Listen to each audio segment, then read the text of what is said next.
How to Get a Job will guide you to land the job you'll love. You'll gain an overview of my 7 steps career transition process, as explained in my book, Navigating Career Crossroads. For more help, let's meet on Zoom and have a chat.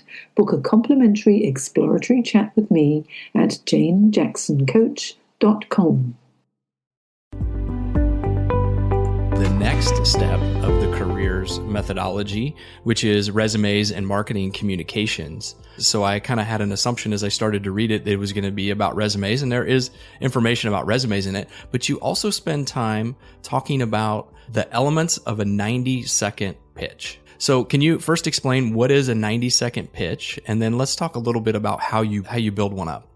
Okay. Well, first of all, one of the first questions people ask in interviews most commonly is, okay, before we begin the interview, give us a little bit of an overview about yourself. So you need the tell me about yourself question. I know. And you know what? That's what many of my clients find the hardest. Oh, Jane, I don't like talking about myself.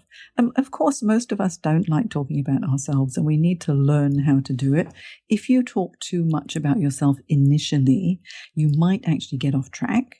But if you think, okay, I'm going to keep it to round about a minute or so, then you know you're going to be succinct and concise. And if you prepare well before you go in for any meeting, whether it's networking or interviewing, then you're going to be able to provide the most relevant information to your listener, and the information needs to be relevant to their needs. And so what are the components of the 90-second pitch? What should you talk about in 60 to 90 seconds? First of all, if someone says, so tell me a little bit about yourself, what I would suggest is you talk a little bit about the past, where you've come from. You know, for example, I'm a sales manager with X number of years experience and I'm skilled in these particular areas, but keeping it very brief. Then it's good to talk about the current situation. So if you're going through a transition, say if you're going through a redundancy, some people don't like to talk about the redundancy, but I would suggest bring it up yourself because it means you're okay with it. So you could say, you may be aware that there have been multiple changes and reorganization at XYZ company, and quite a number of people have been affected. And my role also was one of the ones affected. And so then you're going to let them know that, okay, there have been changes, but it's not because of my performance. It's maybe a global reorganization, or within the department, they've been, cutting 50% of the staff members. So it's actually okay, and you're okay with it. And then once you've done that, it would be good to talk about what you're hoping for going forward. So moving on from this is what I'm hoping for. And if it's in an interview situation, you can say, and I'm really looking forward to finding out more about this role. So you've thrown the conversation ball back at them. What do you believe, in your opinion, with all your experience, what is the most important thing to make sure that is included in that resume? With a resume, what I like to have right at the beginning is an overview. So I like to call it either a career summary or a professional profile in your resume. And it can be just maybe 2, maximum 3 short paragraphs that project you into the desired role. So if you're looking for an operations role at a management level, it would be good to start that profile with operations manager with extensive experience in, and then a specific industry or a particular area that you want to focus on. So the profile or the career summary right at the top is most important. Then when you analyze a job description, if you've got the job description, you'll see that there's key selection criteria that needs to be addressed. And there are certain technical skills or certain personal traits that are essential for a role. Those are the things that you need to include in your resume as well. They're the keywords. You must include them because that's what makes you relevant. I had a Twitter discussion just this week with a college student who is currently looking to move into the workforce, and he was asked for his social media profiles. And what I'm wondering is I know you have to come across these folks as well.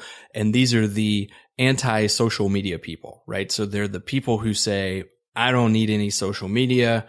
I'm just going to remain private. I don't want any of my stuff out there.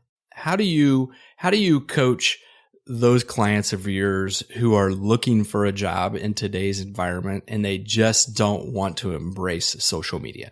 It's such a shame when they don't, because what they're demonstrating is that they're a little bit lack of awareness as to the trends now when it comes to recruitment. Because studies have shown, in fact, it was last year, it's a Job Fight survey, 93% of recruiters now source for candidates on LinkedIn as a first measure.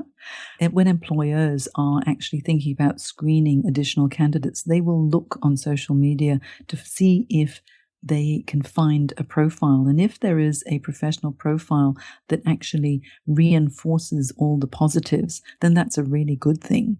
I think people are afraid of social media because they think it's just social. You know, if you're on Facebook and you're eating a hamburger and you take pictures, it's not really very interesting. But you can use Facebook, you can use Twitter or Instagram to really build your brand. And also it makes you more Googleable.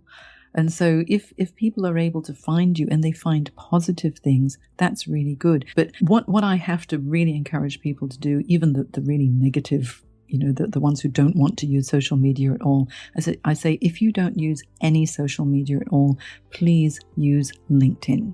Because LinkedIn, it's the most important site to be found when it comes to your careers. So we definitely need to be on LinkedIn, and we also need to be Googleable. That's my word of the day now. I'm gonna borrow that word. Googleable. It just slips off the tongue so nicely, doesn't it?